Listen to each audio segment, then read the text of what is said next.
اللہ فرماتا ہے جو لوگ کفر کر چکے اب ان کے لیے اے محبوب برابر ہے، ان کو آپ ڈرائیں نہ ڈرائیں وہ ایمان نہیں لائیں گے۔ کون؟ کافروں کے لیے اللہ ان کے دلوں پر مہر لگا چکا ہے، ان کے دلوں میں کوئی بات حق کی پہنچتی نہیں ہے، ان کے کانوں پر پردہ ہے، ان کی آنکھوں پر پردہ ہے۔ یہ کس کے لیے کہا گیا؟ کفار کے لیے۔ اب میں ترتیب آپ کو بتا رہا ہوں۔ سورہ بقرہ جو شروع کی سورہ ہے قرآن کی، شروع سے لے کر 5 آیتیں مومنوں کی شان میں آئی، 2 آیتیں کافروں کے مذمت کے لیے بیان کی گئی۔ وَمِنَ النَّاسِ مَن يَقُولُ، یہاں سے آیتیں شروع ہوتی ہیں، دوسرا رکوع شروع ہوتا ہے، یہاں سے لے کے کنٹینیو 13 آیتیں صرف منافقوں کے متعلق بیان فرمائیں۔ اللہ رب العزت نے 13 آیتیں کنٹینیو منافقین کے متعلق آئی ہیں۔ اس سے اندازہ ہو سکتا ہے کہ یہ کفار و مشرکین سے بھی زیادہ ڈینجر قسم کی ایک جماعت ہے، کیونکہ کفر ظاہر ہے اور اسے ہم پہچانتے ہیں، شرک ظاہر ہے اور ہم اسے پہچانتے ہیں، لیکن منافقت ایک ایسی قسم ہے جو ہمارے درمیان ہو تو ہم کو بھی نہیں معلوم، کافروں کے درمیان ہو تو کافروں کو بھی نہیں معلوم۔ یہ دونوں کو دھوکہ دینے والی جماعت ہے۔ اسی لیے قرآن میں اللہ نے فرمایا یخادعون اللہ والذین آمنوا، یہ اللہ کو دھوکہ دینے کی کوشش کرتے ہیں اور ایمان والوں کو، وما یخدعون الا انفسهم، لیکن ساتھ میں رب تعالیٰ نے یہ بھی فرمایا وہ سوائے اپنی جان کے کسی کو دھوکہ دے ہی نہیں سکتے، وہ خود اپنے آپ کو دھوکہ دے رہے ہیں۔ منافق کی پہچان کیا ہے؟ احادیث کریمہ میں بیان کی گئی ہیں، علامات بہت ساری اس کی ہیں، مشہور علامات میں ذکر کرتا ہوں۔ اللہ کے نبی صلی اللہ تعالیٰ علیہ وسلم نے فرمایا آیت المنافقی ثلاثۃ، اے مسلمانوں آج میں یہ قسم آپ کے سامنے جو بیان کر رہا ہوں، ڈر جاؤ اس بات سے کہ کہیں نفاق نہ آ جائے ہمارے دل، اس لیے کہ کفر آپ سے نہیں ہوگا، شرک نہیں ہوگا، آپ اس سے گھبراتے ہیں، دور بھاگتے ہیں، لیکن منافقت ایک ایسی چیز ہے کب تمہارے دلوں میں آ جائے پتہ بھی نہیں چلتا۔ کیسے آتی ہے وہ میں بتاتا ہوں۔ منافقت کی 2 قسمیں بیان کی گئی ہیں، ایک نفاق عملی ہے، ایک نفاق اعتقادی ہے۔ عقیدے میں منافق بھی ہوتا ہے اور عمل میں بھی منافق ہوتا ہے، دونوں چیزوں کی تشریح میں کروں گا۔ پہلی چیز تو میں یہ بتاتا ہوں کہ کیوں یہ منافقت کے متعلق میں نے آج موضوع کو چھیڑا ہے، کیونکہ رب تعالیٰ نے جہاں دردناک عذابات کا ذکر فرمایا ہے قرآن پاک میں، جہنم کے 5ویں پارے کی آخر صفحے کی آیت ہے سورہ نساء میں، اللہ تعالیٰ فرماتا ہے ان المنافقین فی الدرک الاسفل من النار، اللہ فرماتا ہے جہنم کے سب سے نچلے طبقے میں ہم منافقین کو رکھیں گے، سب سے نیچے والا طبقہ۔ یہ نیچے والے طبقہ کیوں کہا گیا؟ اس لیے کہ وہاں سے نکلنے کی کوئی صورت ہی نہیں ہے۔ وَلَن تَجِدَ لَهُمْ نَصِيرًا، اللہ فرماتا ہے ہرگز ان کے لیے کوئی مددگار وہاں نہیں پہنچے گا، نہ ان کی آواز کہیں کسی دوسرے تک پہنچے گی۔ یہ کس کے لیے؟ منافقین کے لیے۔ جہاں کافروں کے عذاب کی بات آئی ہے، عذاب عظیم آیا ہے، عذاب علیم ہے، عذاب مہین ہے، لیکن منافقین کے متعلق کہا گیا جہنم کے سب سے نچلے طبقے میں وہ رہیں گے، سب سے نیچے والے حصے میں رہیں گے۔ عزیزان گرامی اوقات، منافقت کیسے ہے اس کے متعلق آیتیں بھی ہیں۔ پوری سورہ منافقون آ گئی 28ویں پارے میں، پوری سورہ ہے منافقون۔ اذا جاءك المنافقون قالوا نشهد انك لرسول الله، قالوا نشهد انك لرسول الله والله يعلم انك لرسوله والله يشهد ان المنافقين لكاذبون۔ یہاں سے سورہ شروع ہو رہی۔ کیسے آتے ہیں منافق؟ حضور صلی اللہ علیہ وسلم سے رب تعالیٰ فرما رہا ہے اے محبوب، منافقین آپ کے پاس آتے ہیں اور یوں کہتے ہیں ہم گواہی دیتے ہیں کہ آپ اللہ کے رسول ہیں، یہ کہتے ہیں آپ اللہ کے رسول ہیں، اور رب تعالیٰ فرماتا ہے اللہ ضرور جانتا ہے کہ آپ اللہ کے رسول ہیں، لیکن اللہ اس بات کی گواہی دیتا ہے کہ منافق جھوٹ بول رہے ہیں، وہ آپ کو آخری رسول نہیں تسلیم کرتے ہیں، وہ تو صرف جنگوں میں موجود مال غنیمت حاصل کرنے کے لیے آپ کے پاس آ رہے ہیں۔ جب دیکھا اسلام کا بول بالا تو جماعتوں میں شریک ہو گئے، اور جب دیکھا کہ اسلام پر کوئی مصیبت آئی تو یہاں سے چھوڑ کر چلے گئے۔ اس طرح کی مثالیں مدینہ طیبہ میں بہت مرتبہ ہوئیں۔ اللہ کے حبیب صلی اللہ تعالیٰ علیہ وسلم جب مدینہ طیبہ تشریف لائے تو یہاں سب سے بڑا جو خطرہ تھا وہ یہودیوں سے زیادہ منافقین سے تھا۔ ہر بات جا کر لیک کرتے تھے یہودیوں کے پاس، عیسائیوں کے پاس، کہ محمد صلی اللہ تعالیٰ علیہ وسلم آج یہ پلاننگ کر رہے تھے، یہ باتیں کر رہے تھے، ہر چیز یہاں کی لے جا کر وہاں پہنچاتے تھے۔ کئی دنوں تک یہ معاملہ چلتا رہا۔ جنگ بدر کے بعد تو بہت سارے لوگ اسلام میں داخل ہوئے۔ جنگ بدر ایک ایسی فیصلہ کن جنگ تھی، صرف 313 مسلمان ہیں اور 1000 سے زیادہ کافر ہیں۔ 313 کو جب فتح عظیم مل گئی تو ان لوگوں نے سوچا کوئی تو طاقت ہے ان کے پاس، ساتھ ہو جانا چاہیے۔ جنگ بدر کے بعد بہت مسلمان ہوئے، بہت مسلمان ہوئے، اور وہی جنگ احد ایک ہی سال کے بعد ہوئی۔ اب مسلمانوں کی تعداد 1000 سے زیادہ تھی۔ جب 313 تھے سال بھر پہلے، اب سال کے بعد 1000 سے زیادہ تھی تعداد۔ اب کی بار جب کفار و مشرکین آئے تو مسلمانوں کو شکست ہوئی۔ یہ اللہ تعالیٰ کی طرف سے آزمائش تھی کہ یہاں پر منافقین کو اب باتیں بنانے کا موقع مل گیا۔ جتنے وہ مال غنیمت لوٹنے کے لیے اسلام لائے تھے وہ سب میدان چھوڑ کر بھاگ آئے، مدینہ طیبہ کی طرف آئے اور کہنے لگے کیا ہم نہیں کہتے تھے کہ یہ کمزور لوگ ہیں، ان کے ساتھ نہیں ہونا چاہیے، ہمارا سب برباد ہو جائے گا۔ مدینہ طیبہ واپس لوٹ آئے۔ یہ منافقت کی اقسام تھیں میرے عزیزو۔ اسی طرح یہ معاملہ چلتا رہا جنگ خندق میں۔ جنگ خندق میں بھی کئی منافقین حضور صلی اللہ تعالیٰ علیہ وسلم کو چھوڑ کر صرف یہ بات کہہ کر کے آئے ہمارے مدینے میں عورتیں تنہا ہیں، ہم آپ کے ساتھ نہیں کھڑے ہو سکتے، دشمن کا خطرہ ہے، ہماری عورتیں بغیر گھر کے ہیں، بغیر چھتوں کے ہیں، ہم ان کے پاس جا رہے ہیں۔ اللہ کے حبیب صلی اللہ تعالیٰ علیہ وسلم کو اور ان کے جانثار صحابہ کو چھوڑ کر یہ پوری منافقین کی جماعت چلی گئی۔ یہ حضور صلی اللہ علیہ وسلم کے زمانے سے چل رہی بات۔ میرے عزیزو، اب میں منافقت کی اقسام بتاتا ہوں کہ ہمیشہ جس کی فطرت میں غدر ہے، دھوکہ ہے، وعدہ خلافی ہے، سمجھ لو کہ اس کے اندر نفاق آ گیا ہے، منافقت اس کے اندر آ گئی۔ علامتیں میں بتاتا ہوں، بخاری شریف کی بھی حدیث ہے، اللہ کے حبیب صلی اللہ علیہ وسلم فرماتے ہیں آیت المنافق ثلاثۃ، منافق کی علامتیں 3 ہیں، 3 مشہور علامتیں۔ اذا حدث كذب واذا اؤتمن خان واذا وعد خلف، او کما قال النبی صلی اللہ علیہ وسلم، فرماتے ہیں اس کی پہلی علامت یہ ہے کہ جب بات کرے گا تو جھوٹ بولے گا۔ دوسری علامت یہ، اس کے پاس اگر امانت رکھو گے تو کھا جائے گا، خیانت کرے گا۔ تیسری علامت یہ ہے کہ جب بھی وعدہ کرے گا تو مکر جائے گا، وعدہ خلافی کرے گا۔ یہ تو منافق کی اقسام بتائی گئی ہیں، جھانک کر کے دیکھ لو کہیں ان تینوں میں ہم تو نہیں پڑے ہوئے ہیں، مبتلا تو نہیں ہو گئے کہیں۔ خاص طور پر تاجر لوگوں سے، بزنس کرنے والوں سے مخاطب ہو کر کے بزرگوں نے فرمایا تمہیں کثرت سے جھوٹ کا سامنا کرنا پڑتا ہے، اور اس جھوٹ پر اگر تم نے کنٹینیو مداومت اختیار کر لی تو تم منافقت کے سٹیج پر پہنچ جاؤ گے۔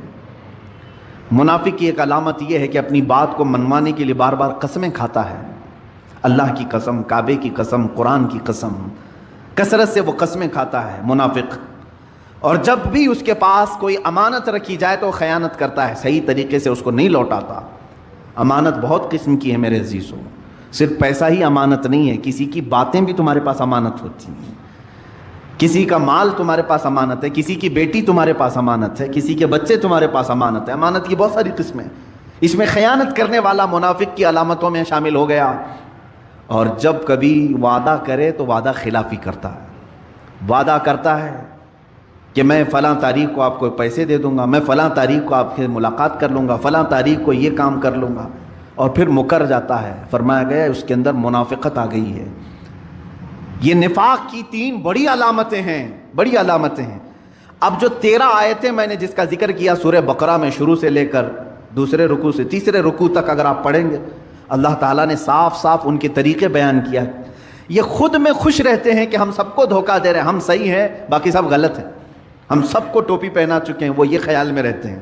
اللہ ان کی اس چیز کو مسلمانوں کے سامنے کھل کر کے بیان کیا ہے۔ وہ خود اپنے زوم میں مبتلا رہتے ہیں کہ ہم سب کو دھوکہ دے رہے ہیں، حالانکہ اللہ ان کے دھوکے سے ہر مسلمان کو بچاتا بھی ہے، اللہ تعالیٰ محفوظ رکھتا ہے۔ اگر منافقین کے دھوکے سے ہم محفوظ نہیں رہتے تو یہ کب کے اسلام کی جڑیں کاٹ چکے ہوتے ہیں، کیونکہ یہ چوہے کی طرح داخل ہوتے ہیں جماعتوں میں اور قطر بھی نہیں کرتے ہیں۔